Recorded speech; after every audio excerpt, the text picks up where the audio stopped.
नमस्कार, बहुत बहुत स्वागत है आप सभी का हमारे इस खास कार्यक्रम में। मैं हूं आपके साथ ज्योति यादव। चलिए बुलेटिन की शुरुआत करते हैं। मुख्यमंत्री नायब सिंह सैनी ने हिसार के चौधरी चरण सिंह हरियाणा कृषि विश्वविद्यालय में पहुंचे। इस मौके पर उन्होंने प्री बजट पर विश्वविद्यालय के कृषि वैज्ञानिकों और प्रगतिशील किसानों के साथ चर्चा की। साथ ही उन्होंने बागवानी क्षेत्र से जुड़े एफपीओ से संबंधित किसानों से भी चर्चा की है। इसके बाद मुख्यमंत्री ने एग्री टूरिज्म सेंटर फेज 2 का उद्घाटन किया। इस मौके पर कृषि, किसान कल्याण, पशुपालन, डेयरी और मत्स्य पालन विभाग मंत्री श्याम सिंह राणा, जन स्वास्थ्य अभियांत्रिक मंत्री रणवीर गंगवा, विधायक रणधीर पनिहार और विनोद भयाणा भी मौजूद रहे। पोषण की सांस्कृतिक परंपराओं और आधारित पोषण उत्सव कार्यक्रम में उपस्थित प्रगतिशील किसानों और एफपीओ और कृषि वैज्ञानिकों संबंधित किया गया। मुख्यमंत्री ने कहा कि आज प्री बजट बैठक में किसानों, वैज्ञानिकों के साथ बैठक कर और चर्चा की गई। ने आज सुबह प्री बजट कंसल्टेशन का कार्यक्रम था, जिसमें हमारे सभी किसान भाई, चाहे पशुपालन से हैं, कृषि से हैं, बागवानी से हैं, मत्स्य पालन से हैं, साथ में हमारे एग्रीकल्चर के एक्सपर्ट्स, कृषि विभाग के अधिकारीगण, सभी से विस्तार से चर्चा की गई और जो भी सुझाव किसानों ने दिए हैं, माननीय मुख्यमंत्री जी और पूरी टीम जो हमारा फाइनेंस डिपार्टमेंट है, उन चीज़ों को सम्मिलित करके बजट में जरूर उनको डालेगा, ऐसा माननीय मुख्यमंत्री जी ने कहा है। आज देखिए प्री बजट को लेकर के हम कुछ सुझाव किसानों से, एफपीओ जो चला रहे हैं, प्रगतिशील हमारे किसान हैं, हमारे जो कृषि वैज्ञानिक हैं, ऐसे जो हमारे अन्य डेयरी के अंदर फार्मिंग जो लोग कर रहे हैं या मत्स्य पालन कर रहे हैं, ऐसे सब लोगों के आज हमने बजट के लिए सुझाव आमंत्रित किए थे। बहुत अच्छे सुझाव उन लोगों के हमारे पास आए हैं। हमें इस बात का ध्यान में हम रखते हैं कि हरियाणा का लगभग 70% किसान 2 एकड़ 2.5 एकड़ का किसान है।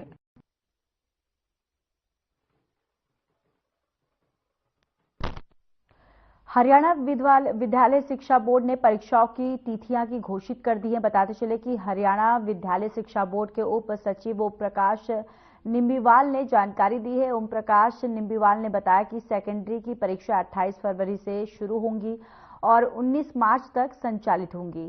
सीनियर सेकेंडरी परीक्षा 27 फरवरी से आरंभ होकर 2 अप्रैल तक संचालित करवाई जाएंगी। इसके अतिरिक्त डीएलएड की परीक्षा जो है वो 27 फरवरी से आरंभ होकर 21 मार्च तक चलेगी। उन्होंने बताया कि परीक्षा एक ही सत्र में दोपहर 12:30 बजे से शाम 3:30 बजे तक संचालित होगी। साथ ही बताया कि 5 लाख से लगभग परीक्षार्थी 10वीं और 12वीं की परीक्षा देंगे, जिसके 1500 के लगभग परीक्षा केंद्र स्थापित किए गए हैं।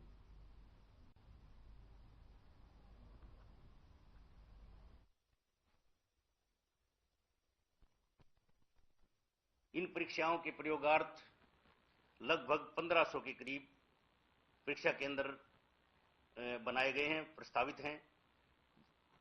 फाइनल सूची इसके बारे में जब बच्चों के हिसाब किताब से उनसे हम ऑप्शन मांगेंगे स्कूलों विद्यालयों से, जिसके लिए 1-2 दिन के अंदर प्रक्रिया स्टार्ट हो जाएगी। वो होने के बाद उनसे ऑप्शन मांगने के बाद परीक्षा केंद्र अलॉट किए जाएंगे।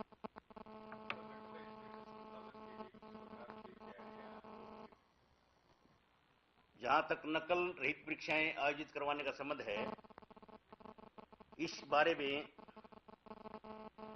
विधिवत रूपरेखाचार करने के लिए पॉलिसी इत्यादि बनाई जा रही है, जिसका अनुमोदन उपरांत बाद में आपको यथाशीघ्र बता दिया जाएगा। दिल्ली विधानसभा चुनाव को लेकर हरियाणा के कैबिनेट मंत्री अनिल विज ने बड़ा बयान दिया है, यानी कि बड़ा दावा किया है, जिसमें उन्होंने कहा कि हरियाणा और महाराष्ट्र की तरह दिल्ली में भी बीजेपी की जीत होगी। अनिल विज का कहना है कि बीजेपी ने अश्वमेध यज्ञ का घोड़ा छोड़ दिया है। अश्वमेध यज्ञ का घोड़ा देश में यहां भी जाएगा और वहां भी भारतीय जनता पार्टी की सरकार बनेगी। आज प्रधानमंत्री नरेंद्र मोदी की नीतियों से जनता खुश है। अनिल विज ने आप सुप्रीमो अरविंद केजरीवाल पर निशाना साधा। अनिल विज ने कहा कि ये पार्टी धोखे से बनी पार्टी है जो झूठ पर चल रही है।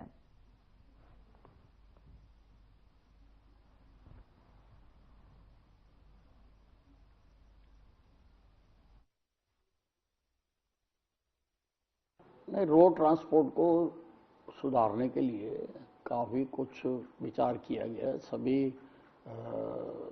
जो प्रांतों के मंत्री आए हुए थे उसमें शामिल थे, और नितिन गडकरी जी की तो खुद अपने सब्जेक्ट में मास्टरी होती है, उनको सारी विषय की पूरा उनको ज्ञान होता है, तो उससे उन्होंने अवगत कराया। कई चीज़ें मैंने भी एक दो सुझाव दिए वहाँ पर, और मैंने कहा कि जो रोड एक्सीडेंट हैं वो ठीक है, सड़क भी कारण होता है, कंजेशन भी कारण है।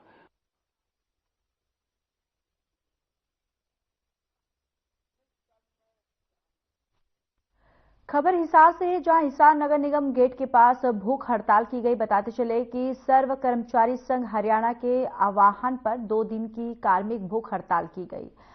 आपको ये भी बताते चले कि भूख हड़ताल पर 21 कर्मचारी भूख हड़ताल पर बैठे हुए हैं। भूख हड़ताल की अध्यक्षता धर्मपाल ने की और इनको फूल पहनाकर इकाई के प्रधान सुरेंद्र उर्फ गोलू, सचिव अनिल डोली, उप प्रधान रामदिया, सुरेंद्र वर्मा, सागर प्रेस सचिव राजपाल धारू, कोषाध्यक्ष राजेंद्र, मुख्य सलाहकार सोहन लाल खोबा, विनोद प्रभाकर, सुनील लाडवा और सह कार्यकारिणी के सदस्य सनी संग कई लोग मौजूद रहे।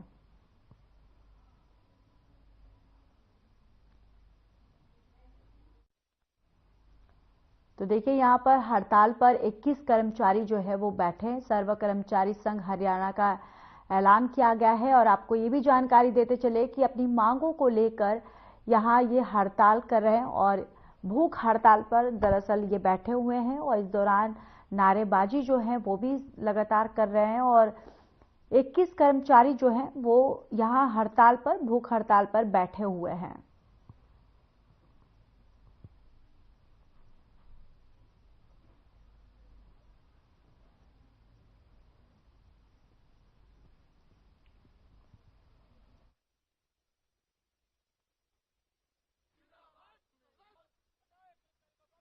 ये हमारे राज्य के वाहन पर भूख हड़ताल रखी गई है। 9 और 10 को नगर पालिका, नगर परिषद, नगर निगम में, नगर परिषद में 11 और नगर निगम में 21 कर्मचारी भूख हड़ताल पर बैठे हैं। इकाई हिसार में भी 21 कर्मचारी भूख हड़ताल पर बैठे हैं। हमारी पिछली मांगों पर जो समझौता हुआ था उनके मांग पत्रों के लिए हमारे ये राज्य के आज 2 दिन की हमारी हड़ताल है। 9 और 10 तारीख की इकाई हिसार की तरफ से हमारे 21 कर्मचारी साथी यहाँ भूख हड़ताल पर बैठे हैं। ये जो सरकार ने वायदे हमारे से 50 समझौते झूठे वायदे करे, हमारी बात नहीं मानी, उसके ऊपर हम बैठे हैं। अगर हमारी मांगे नहीं पूरी करी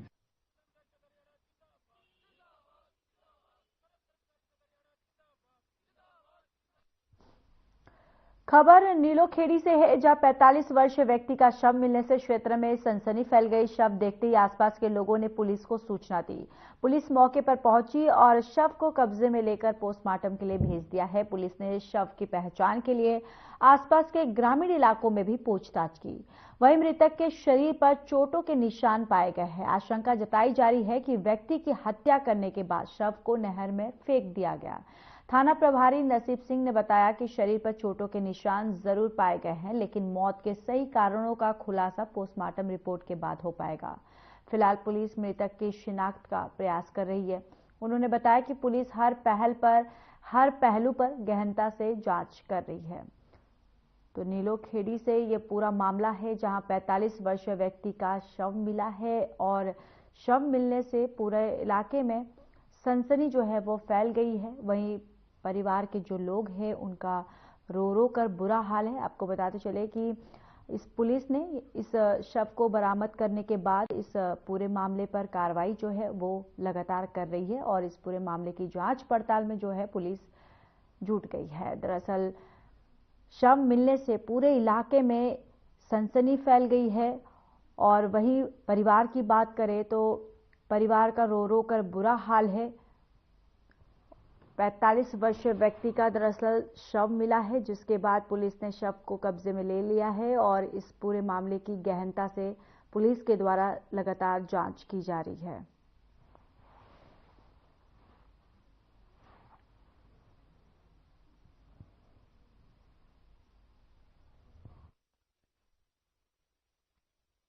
एक राहगीर ने सूचना दी है जी। कि अपनी सोपड़ा नहर है ये, इसमें एक मेल की dead body, unknown dead body मिली है। उसका हमने यहाँ के लोगों जो लोकल लोग हैं उनकी हेल्प लेके इसको बाहर निकाला है जी। और इसका हम पहचान की प्रयास करेंगे और इसका पोस्टमार्टम करवा के जो भी आगामी कार्रवाई फिर उम्र की इसकी नियर अबाउट 45 साल के आसपास उम्र दिख रही 45 है के आसपास। तो कोई इसकी वो बताएंगे कि कैसे इसने कपड़े पहने हुए हैं, कोई पहचान, कोई गुदा हुआ कुछ निशान हो इसके बॉडी पर? इसकी निशान की हम स्टडी अभी कर रहे हैं, अभी जस्ट आए हैं।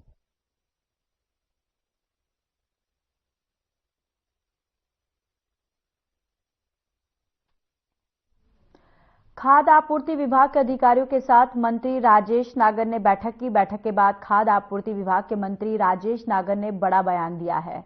उन्होंने कहा कि हमारे संज्ञान में कुछ मिलर्स की समस्याएं सामने आई थी। जब मिलर्स वाले FCI चावल देते हैं तो कुछ समय ज्यादा लग जाता है, तो इन पर इंटरेस्ट ज्यादा लग जाता है और विभाग द्वारा होल्डिंग चार्ज भी लगा दिया जाता है। इसको लेकर अधिकारियों के साथ डिस्कशन किया गया है और अधिकारियों को कहा गया है कि जब कोई उपभोक्ता राशन ले तो उसके मोबाइल पर मैसेज आना चाहिए ताकि उसे पता लग जाए कि उसे राशन मिल गया है। कंज्यूमर को राशन मिले तो उसका OTP भी उसके पास जाए कि भाई उसको राशन मिल गया, जिससे उसको कंफर्मेशन हो जाए कि भाई आपके उसके फ़ोन पर कि भाई मुझे राशन मिल गया है। और एक टाइमिंग की भी बात भी करी है कि भी हर एक बोर्ड पर जो बोर्ड लगेगा अभी सभी डिपो होल्डर्स के बाहर, उसमें हेल्पलाइन नंबर भी होगा, उसमें समय भी लिखा जाएगा कि भाई ये समय से इस समय ये डिपो खुलेगा, टाइमिंग। उसके सर्दियों के मंथ और गर्मियों के भी मंथ उसमें लिखे जाएंगे, जिससे कि लोगों को पता रहे कि भाई कब से कब ये डिपो खुलेगा। और एक अब कैमरे की भी बात हुई कि भी कैमरे का टेंडर जो हमने करना है जल्दी से जल्दी उसको करें, उसके लिए भी हमने बातचीत की, डिस्कशन किया और by the end of January उम्मीद है कि कैमरों का भी टेंडर हो जाएगा।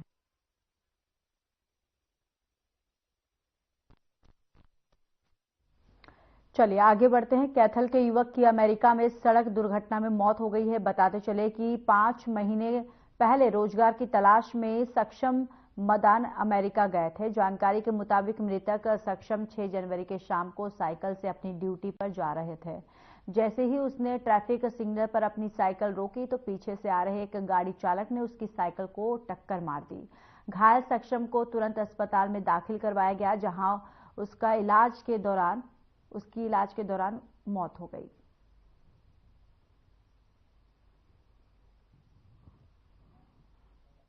तो देखिए कैथल के युवक जो है वो अमेरिका में सड़क दुर्घटना में उनकी मौत हो गई है। दरअसल आपको बताते चले कि कुछ ही दिन पहले जो ये युवक है अमेरिका गया हुआ था रोजगार के चलते, और जिसके बाद आपको बताते चले कि ये एक दर्दनाक घटना जो है, हादसा जो है ये सामने आया है। दरअसल युवक जो है सड़क दुर्घटना का शिकार हो गया, जिसके बाद आपको बताते चले कि युवक जो है वो मौके पर ही दम तोड़ दिया है। अब वही आपको ये भी बताते चले कि परिवार का जो हाल है वो बहुत बुरा है और अमेरिका में दरअसल इस युवक की मौत जो है वो सड़क दुर्घटना में हुई है।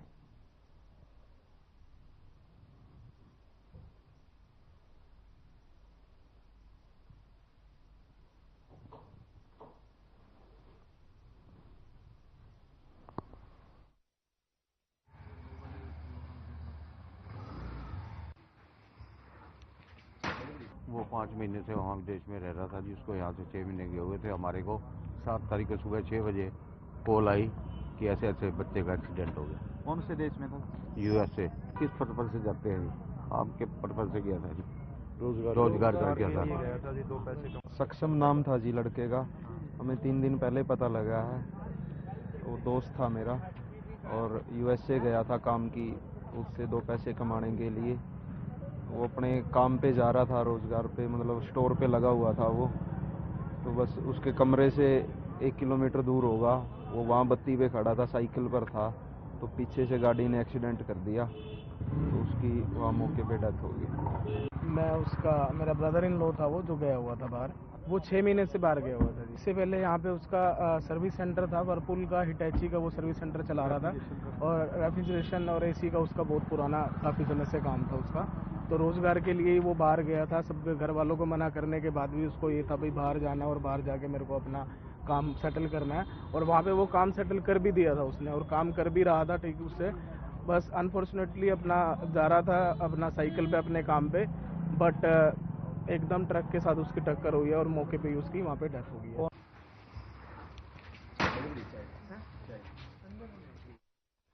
महेंद्रगढ़ के रहने वाले युवक नीरज ने बीते मंगलवार को राजस्थान के कोटा में सुसाइड कर लिया है। ये घटना जवाहर नगर की बताई जा रही है। आपको बताते चले कि मंगलवार को कोटा में दरअसल इस युवक ने, नीरज नाम के युवक ने सुसाइड कर लिया है। और ये जो पूरी खबर जो है महेंद्रगढ़ के है जहां पर इस हादसा हुआ है। बताते चले कि मृतक छात्र नीरज हरियाणा के महेंद्रगढ़ का निवासी था। वह 2 साल से कोटा में जेईई की तैयारी कर रहा था।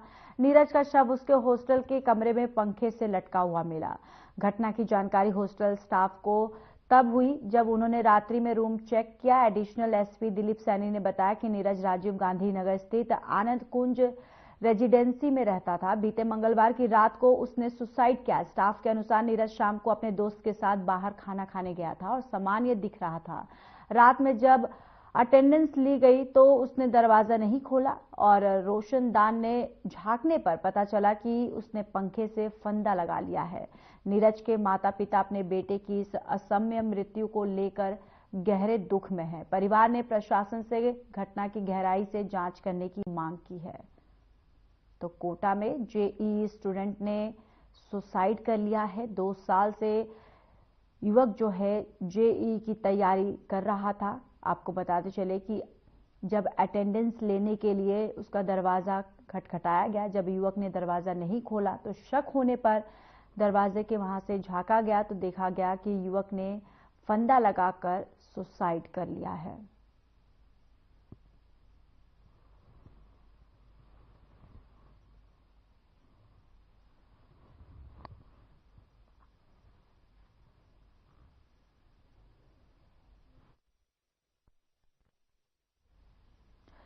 चरखी दादरी शहर के भिवानी चौक फ्लाईओवर के पास सड़क व्यवस्था खराब होने से स्थानीय नागरिकों और राहगीरों को परेशानी का सामना करना पड़ रहा है।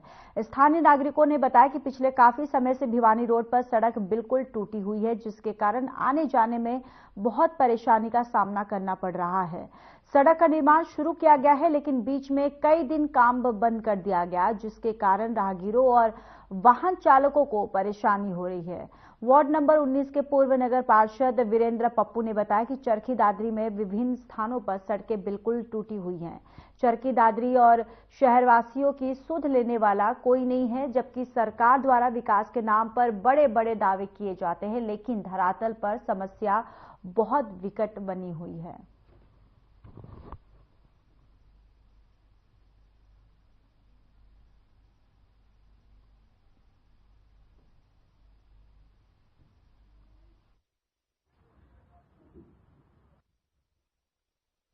ये समस्या तो जो है पूरे दादरी वासियों के लिए, जो इधर भिवानी रोड से गांव जो जुड़े हुए हैं सभी के लिए है, खाली यहाँ के वार्ड के लिए नहीं, पूरी दादरी के लिए समस्या खड़ी है ये। क्योंकि आने जाने वाले जितने व्हीकल्स आते हैं या कोई भी बाइक से आता है या पैदल आता है, सभी को आने जाने में बड़ी दिक्कतें हो रखी है। यहाँ की जो लोकल कॉलोनियां हैं वो तो बिल्कुल ब्लॉक हो चुकी हैं, आने जाने का रास्ता कहीं भी नहीं है उनको। पेट्रोल पंप के सामने से गली थी, उसको भी तोड़फोड़ कर दिया गया है, वहां से गाड़ियां निकल जाती थी, वहां से भी बंद हो चुका है। अभी लोग या तो रावलदी बाईपास के थ्रू जाते हैं या फिर पुल को क्रॉस करते हुए महेंद्रगढ़ बाईपास से वापस मुड़ते हैं टी पॉइंट से। विभाग भी भ्रष्ट हो चुका है और ऊपर से जो सरकार बैठी है उन्होंने इसके बारे में संज्ञान लेना चाहिए। देखिए, सरकार की चरखी दादरी की तरफ कोई ध्यान नहीं है। लगातार 3 योजना होगी सरकार बने हुए, और भिवानी रोड की इतनी बुरी हालत है, अगर मेरे हिसाब से करीबन 10 साल से ऊपर, तो जब से ये पुल बना है हमें देखते हुए यहाँ कोई भी सुविधा के नाम पे कुछ नहीं है, सिर्फ आम पब्लिक को परेशान किया जा रहा है। और इसकी तरफ किसी भी विभाग का, किसी महकमे का, किसी सरकार के नुमाइंदे का इसकी तरफ कोई ध्यान नहीं है, और शायद भविष्य में यही हालात रहे तो उसकी तरफ ध्यान होगा भी नहीं। देखिए, करोड़ों रुपए कागजों में तो यहाँ आते हैं, पर धरातल पे यहाँ रुपया लगता नहीं।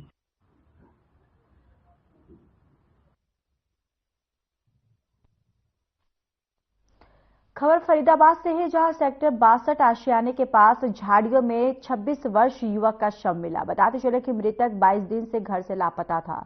परिवार का रो रो कर बुरा हाल है। मृतक के परिवार के लोगों ने पुलिस पर गंभीर आरोप लगाए। उनका कहना है कि पुलिस समय रहते कार्रवाई करती तो युवक की मौत नहीं होती। अब वही पुलिस मामले की जांच कर रही है। तो फरीदाबाद से खबर है, जहां 26 साल के युवक की मौत हो गई है और ये युवक जो है ये 22 दिनों से लापता था। और युवक की जब मृत्यु की सूचना जो है परिवार वालों को मिली तो परिवार वालों का रो रो कर बुरा हाल है। और वही परिवार वाले जो हैं वो पुलिस पर ये भी आरोप लगा रहे हैं कि हमने इस युवक के लापता होने की सूचना पहले भी पुलिस को दी थी, लेकिन पुलिस ने कार्रवाई जो है वो बिल्कुल नहीं की। अगर पुलिस कार्रवाई समय रहते की होती तो आज युवक की मृत्यु नहीं होती।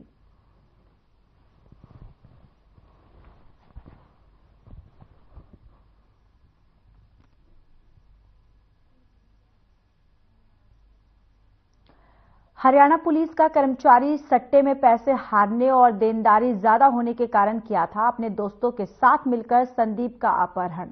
पुलिस के ऊपर सालवन के पास गोली भी चलाई गई थी। आरोपियों ने 2 करोड़ की फिरौती मांगी थी। संदीप के परिवार से 80 लाख से हो गई थी बात और संदीप के मोबाइल के सिम को नए फोन में डालकर परिवार से मांग रहे थे फिरौती। पुलिस ने गोहना के पास से किया था तीनों को गिरफ्तार। तीनों आरोपियों के ऊपर थे पहले से कई मामले दर्ज। आरोपियों के पास से देसी पिस्तौल और जिंदा कारतूस गाड़ी भी बरामद की गई है। 3 दिन के रिमांड के बाद आज फिर किया कोर्ट में पेश।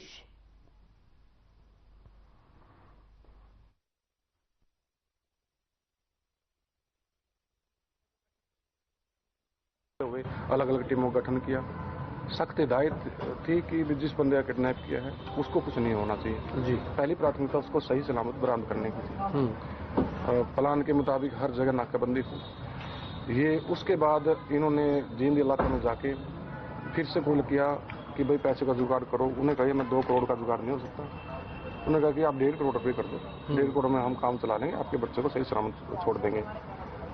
जब ये उसके बाद ये आरोपी संदीप कुमार को ले जाए गुहाना गए, वहां गांव के इलाके में घुमा।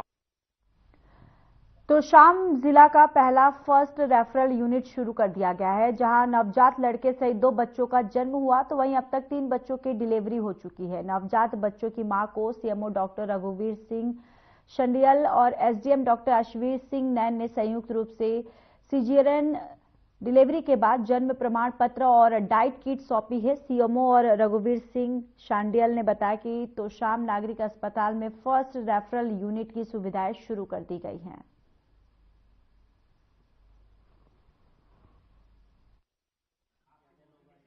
जो इसमें तोशाम को फर्स्ट रेफरल यूनिट बनाया गया है, इसमें सुविधा बच्चों के लिए सुविधा पीडियाट्रिशियन का होना जरूरी होता है, दूसरा हमारे गायनोकोलॉजिस्ट का होना जरूरी होता है। तो इनकी जो सेवाएं हैं बच्चे के डॉक्टर की।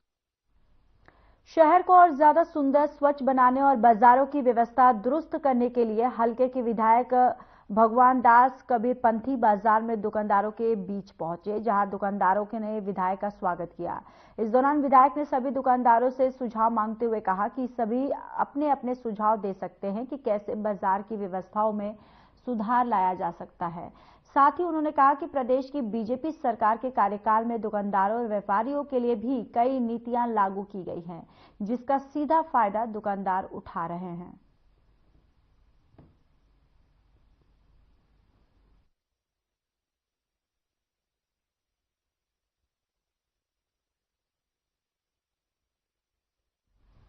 धर्मनगरी कुरुक्षेत्र में शहर की स्वच्छता को टॉप रैंकिंग में शुमार करने के लिए कुरुक्षेत्र की उपायुक्त ने कमान संभाल लिया है। शहर को स्वच्छ और सुंदर बनाने के लिए उपायुक्त खुद फील्ड में उतर गई हैं, जहां उन्होंने शहर की डंपिंग स्थलों का निरीक्षण किया। गंदगी फैलाने और आग लगाने पर 2 दुकानदारों के चालान भी काटे। साथ ही उन्होंने अतिक्रमण हटाने का अभियान चलाने के लिए आदेश भी दिया।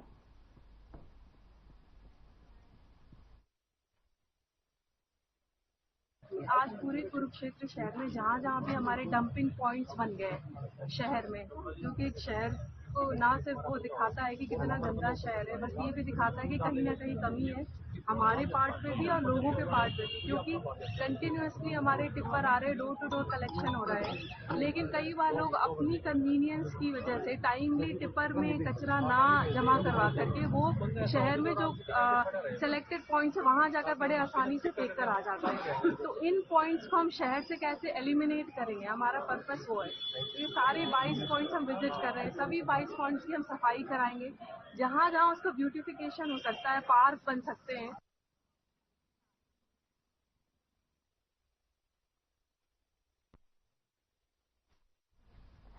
किसान नेता सरवन सिंह पंधेर ने कहा कि रेशम सिंह किसान की आज सल्फास खाने से मौत हो गई है। रेशम सिंह की मौत की जिम्मेदार सरकार है। मरने से पहले उन्होंने कहा कि क्योंकि सरकार उनकी मांगों पर ध्यान नहीं दे रही है। जगजीत सिंह डल्लेवाल आमरण अनशन पर हैं, लेकिन फिर भी सरकार बात नहीं कर रही है, इसलिए वो आत्महत्या कर रहे हैं। इसलिए जिन लोगों ने रेशम सिंह को आत्महत्या करने के लिए मजबूर किया है, उनके खिलाफ मुकदमा दर्ज होना चाहिए। रेशम सिंह पर काफी कर्ज भी था, इसलिए उनके परिवार को 25 लाख रुपए की आर्थिक मदद और एक परिवार के सदस्यों को सरकारी नौकरी दी जानी चाहिए। जब तक सरकार मांगे मान नहीं जाती, तब तक रेशम सिंह का अंतिम संस्कार नहीं किया जाना है और न ही उनका पोस्टमार्टम करवाया जाएगा। से जो फैसला हुआ है, जो आज सुबह शंभू बॉर्डर के ऊपर 9 बजे के बीच किसान रेशम सिंह जो अपनी ट्रॉली से साइड में गया हुआ था, वो जो किसान मजदूर संघर्ष कमेटी का लंगर है शंभू बॉर्डर पर, वहां पहुंचा। उन्होंने कहा मैंने सल्फास खा ली है। उसको तुरंत राजपुरा भेजा गया। राजपुरा से तुरंत हम लोग अर्जेंद्रा पटियाला में लेके गए। जाते जाते किसान शहीद हो गया।